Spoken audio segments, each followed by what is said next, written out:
Okay, so now what I'm going to do is screw the motherboard down to the brass standoffs using the required screws. Nothing really fancy about that.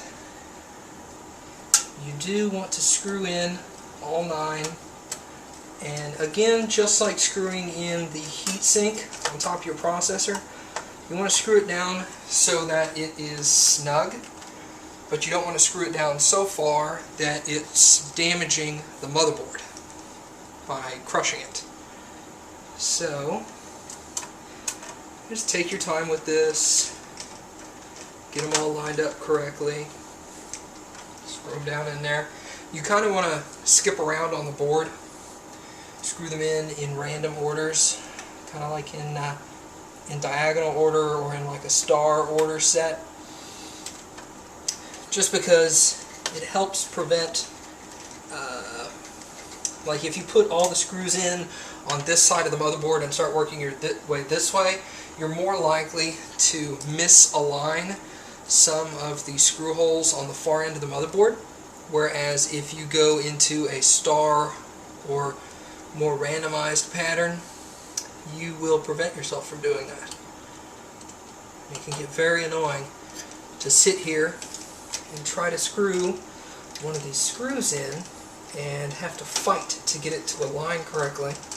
Then you have to go back and unscrew a bunch of screws, and it's just a huge pain in the butt. Once you get the 4 corner screws in, you should be able to just screw them in any order you see fit, because at this point it shouldn't move enough to change how the other ones line up. So that should be number 6. Come on, come on.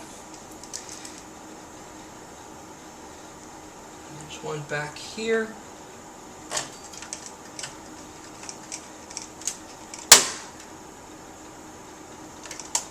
There we go. Made me a little nervous there with that pop. What that actually was is it was a thread on the screw popping on the brass standoff. No actual damage to the motherboard, thankfully. So I slowly wait for my heart rate to go back down. Let's hold that up a little bit. There we go. And the last one, I always tend to leave the most difficult one for last, which most of the time ends up being the one way back here. Yep, come on. This is definitely where a magnetic screwdriver comes in handy, especially for somebody like me. I can't get my fat hand down in there. Okay. So, now that that motherboard is in place, that's not going anywhere, I'm going to go ahead and install the solid state drive. That installs here. There are little rubber grommets. Let me pop one of these out. These are squishy. They're so squishy.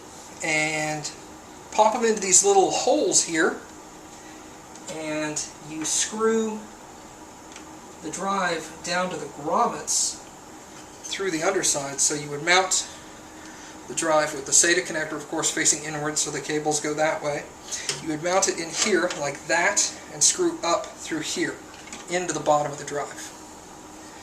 So they make specially large flathead screws. You would think that's a washer, but it's not. It's actually part of the screw, and that's designed specifically for this.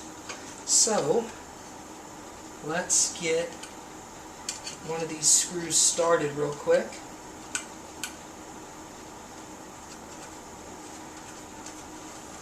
That large flathead prevents that rubber grommet from really running away from you.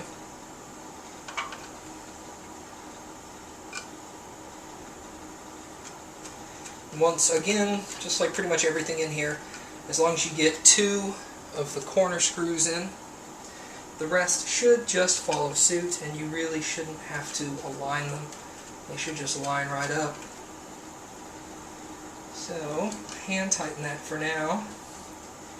And this is going to be my primary operating system hard drive. Due to the fact that solid state starts up so much faster than a standard hard drive. You do not, that's also why it's only 60 gig. Windows 7 only requires 30 gigs of available hard drive space, even though it doesn't take up that much. It wants the rest for free space and swap and page files and virtual memory and things like that. I'll go into that kind of stuff later. But all I'm basically going to install on this hard drive, is the operating system and a few programs that I use a lot, like my video editing software, Firefox, Chrome, stuff like that. Okay, so I've got the motherboard mounted, the solid state drive screwed to the bottom of the case. It wiggles a little bit, which is perfectly fine. No issue there. Now, the next thing I usually pop in is the power supply, just because it is, or can be, a bug to put in later. So, slide it out of its felt case. Now, how you orient this is completely up to you. I usually orient it so that the fans, especially on cases like this where the entire base is vented, I orient it so the fan is facing the bottom. If the bottom is completely solid, I usually stick it in the other way so that it actually has some airflow. Actually, I don't think the camera is pointed correctly to see this, so let me move that real quick. Bear with me just a second. There we go. That's better. Now, this is kind of a hard drive tray. Let me make sure I get this all set up correctly. So it slides in like this. So what I'm going to do is I'm actually going to slide the power supply in like that, screw it into this, and then slide this assembly in. Make it a little easier, actually, to get on camera. So let's do that real quick.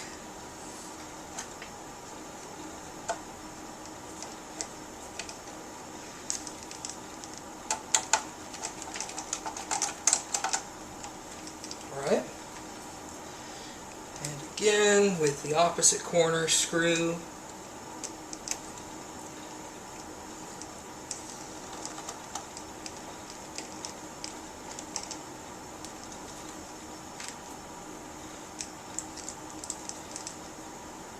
This one.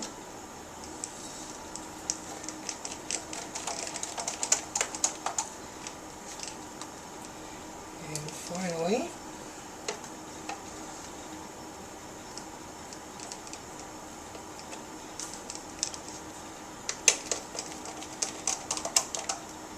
now, when you slide this in, feed the cables through first, of course. Pull them out. This should just slide right in comfortably. So, there we go. And that should be held in place by a single thumb screw, which I have around here somewhere. This is another thing that's, get a cup, stick all your spare screws in there. So handy. Screw that sucker in. There, power supply installed. Nothing really advanced with that. Now, the next thing I'm going to do is I'm going to install my CD-ROM drive. So let's get this cable out of the way. This is, some of y'all have probably asked this in the comments by now, this is the USB 3 front port connector. USB 3 does not have a standard yet as far as the motherboards are concerned. Like these little headers right here are USB 2. These are standard. Every motherboard is going to have the exact same set of USB 2 connectors. However, USB 3 does not have a standard yet. So all the case manufacturers have been putting the front connectors with just extension cables, and then you slide them out of the back through one of these plates. This actually has a specialty plate for it, and plug it into the USB 3 in the back.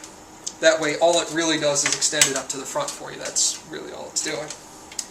So let's go ahead and route this out of the way. And see, it's got this little rubber grommet deal that pops into this plate. There. Ta-da! And then that just comes around, if I can see back there, and plugs into one of your USB 3 ports. That's all there is to that. Now let me move the camera again so you can see what I'm doing with the CD-ROM drive slot. There we go. Alright. Now I am using the old CD-ROM from my other system because there's nothing wrong with it, and it's a DVD burner. Slide that guy in here, kind of moving these front panel connectors into their little holder. And all you really have to do is slide this guy into its screw layout, and then it's good. Now I can take the screws that I undid from my other case to use to screw it in here. Nothing special.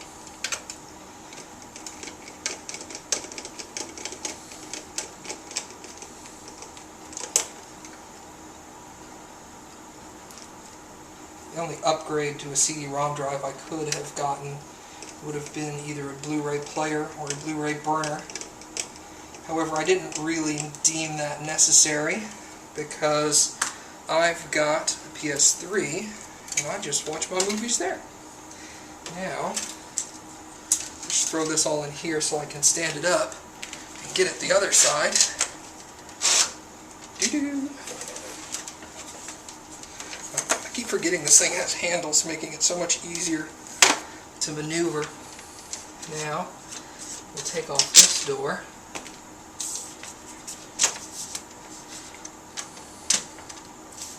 Which just pops right off and is filthy. Worry about that later. Let's just go do that for now, that's fine. And I'll screw in these two screws. Technically you only have to screw in the screws on one side. They should provide you with plenty of support and stability. However, I like to screw them in on both just because it's my computer. I'm a little anal like that.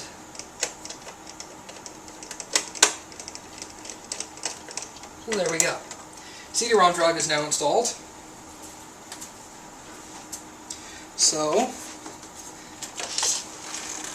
lay that back down.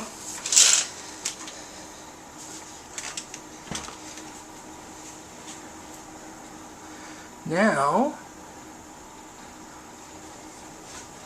all that's left is installing my video card, my capture card, which is actually right here.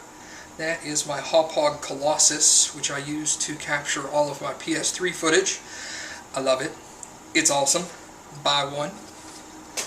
And that's basically it. Once I get those cards installed and my hard drives mounted in here, I can start routing cables. In the meantime, let me actually use this guy. Pop out. There you go. I'll show you all how that works. Here we have got all of our front panel connectors. This is a front audio connector for the headphones and microphone jack. This is front panel USB 2.0 connectors, which are the ones that are standardized. So we don't worry about this. This adapter is solely for the lights and the power switches up front. So here, this set is for power LEDs, which I just so happen to have conveniently grabbed first. Let's get those popped in. This is for a motherboard speaker. Most current systems don't use that. However, they include it just in case. On the other side, we have a reset switch. Power switch is actually right here. Here is our hard drive LED light, which is up here at the top. And reset switch, which is the first one I referred to. So now they are all on this nice little white adapter that I can now easily line up on the motherboard. Ta-da! That's all there is to that. Also, let's get these small cables out of the way for a second. We'll go ahead and connect the front panel USB connector, which I will... See, this is a COM port. This is a 9-pin serial port. We're not even going to be using that. I will plug this in this set of USBs. Doesn't really matter. And then our audio connector is back here. Y'all probably can't see that unless I lift it up. It's right here. And I will take this. Actually, that is not it. What is that? That's FireWire. I'm sorry. This is the audio connector. This is a FireWire connector. So here's our audio port. Now there's two adapters on here. One is for high def audio, one is for standard audio. If you have high def, just plug this one in and completely ignore the other one. That's really all you have to do. So we'll connect that like so. Take this other one and just kind of tuck it out of the way. I usually stick it over next to the power supply. And you're basically done there. So let me grab my hard drives and we'll start hooking those up.